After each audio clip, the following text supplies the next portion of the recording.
Bismillahirrahmanirrahim. This is Amna and today we will discuss about history of Ukraine. Topic start करने से पहले मैं आपको ये क्लियर कर दूं कि आज मुझे वीडियो बनानी चाहिए थी कि रशिया ने क्यों यूक्रेन पे अटैक किया, लेकिन हिस्ट्री ऑफ यूक्रेन को जानना उतना ही ज़रूरी है जितना रशिया ने अटैक किया यूक्रेन पे क्यों, ये जानना आप सबके लिए ज़रूरी है। क्योंकि जब तक आपकी हिस्ट्री क्लियर नहीं होगी, आपका हिस्ट्री के साथ कनेक्शन नहीं होगा, कंटेम्प्रेरी इरा में जितने भी काम हो रहे हैं वो आपको समझ नहीं आने वाले हैं। तो यूक्रेन की थोड़ी सी हिस्ट्री अंडरस्टैंड करते हैं।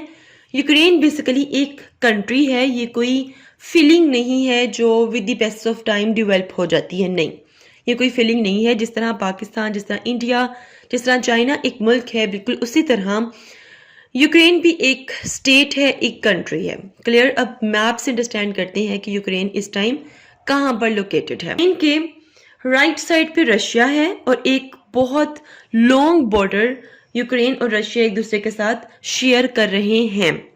यूक्रेन के लेफ्ट साइड पे क्या है वो एक अलग वीडियो में आपको अंडरस्टैंड करवाऊंगी। यहाँ पर सिर्फ इतना ही जानना है कि रशिया और यूक्रेन बिल्कुल एक दूसरे के साथ साथ हैं।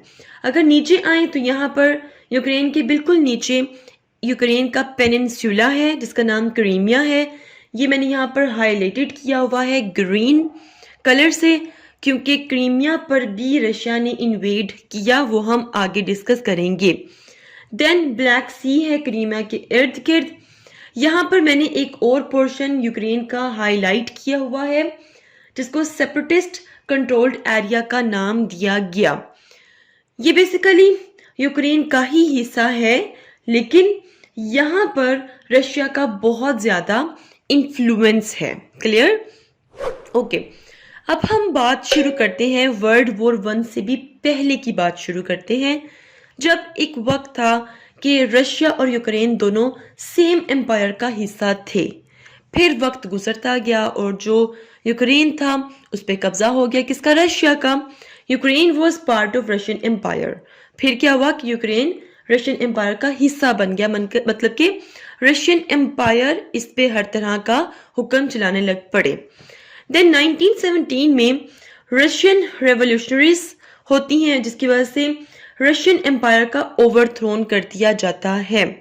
अब जब रशियन एम्पायर को ओवरथ्रो कर दिया गया, इट्स मीन यूक्रेन को भी आज़ादी मिल गई। किससे आज़ादी मिल गई? रशियन एम्पायर से। ठीक है। सो 1918 में Ukraine independent, finally Ukraine independent हो गया, आज़ाद हो गया। लेकिन जो यूक्रेन था वो अपनी आज़ादी को बरकरार ना रख सका, अपनी आज़ादी की प्रोटेक्शन ना कर सका। क्यों? क्योंकि जिन लोगों ने रशियन एम्पायर को ओवरथ्रो किया था उन्हीं ने क्या किया कि यूक्रेन में इन्वेड कर दिया। सो इन 1921 Lenin red army invade Ukraine.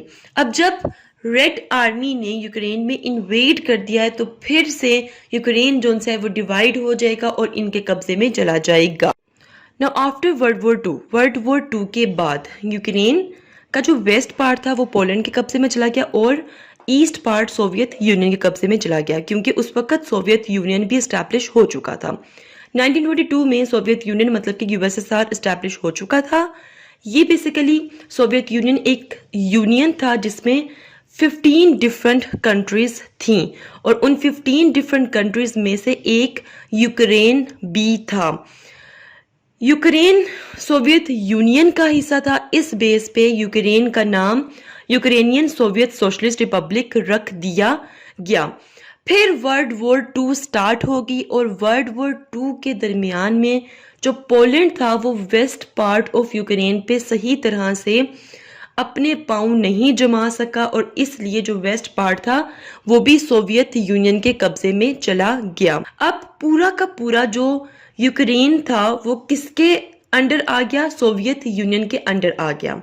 Means के सोवियत यूनियन के अंडर एक पूरा कंट्री है यूक्रेन, इसका वेस्ट पार्ट भी, इसका ईस्ट पार्ट भी। आफ्टर वर्ल्ड वॉर टू के बाद जो यूक्रेन था वो सोवियत यूनियन का ही हिस्सा रहा और इसकी जो इंडस्ट्रीज थी वो रैपिडली ग्रो करना शुरू हो गई। Now let's talk about 1991। ये ईयर बहुत इम्पॉर्टेंट है यूक्रेन के लिए, क्योंकि ये वो ईयर है जब सोवियत यूनियन ब्रेकअप हो गया और यूक्रेन को फाइनली आज़ादी मिल गई। Ukraine declare as an independent state और finally positive move toward democracy. फिर इसने सोचा कि भाई अब मैं अपनी डेमोक्रेसी की तरफ एक फाइनल पॉजिटिव मूव लेता हूँ। अब अगर हम बात करें यूक्रेन की इकोनॉमी की, तो इसकी इकोनॉमी इस टाइम बहुत ज़्यादा सफ़र हो रही है क्योंकि यूक्रेन में इस टाइम बहुत ज़्यादा कॉन्फ्लिक्ट्स चल रहे हैं। इसकी जो इकोनॉमी है उसको एक असिस्टेंस पैकेज रिसीव हुआ 2014 में आईएमएफ की तरफ से तकरीबन 14 to 18 बिलियन डॉलर्स का, ताकि इसकी जो इकोनॉमी है उसको ठीक किया जा सके। अब ये जो आईएमएफ है ये इतना मेहरबान क्यों हो रहा है? रीज़न इसके पीछे ये है कि जो नेटो फोर्सेस हैं वो चाहती हैं कि यूक्रेन उनका हिस्सा बन जाए।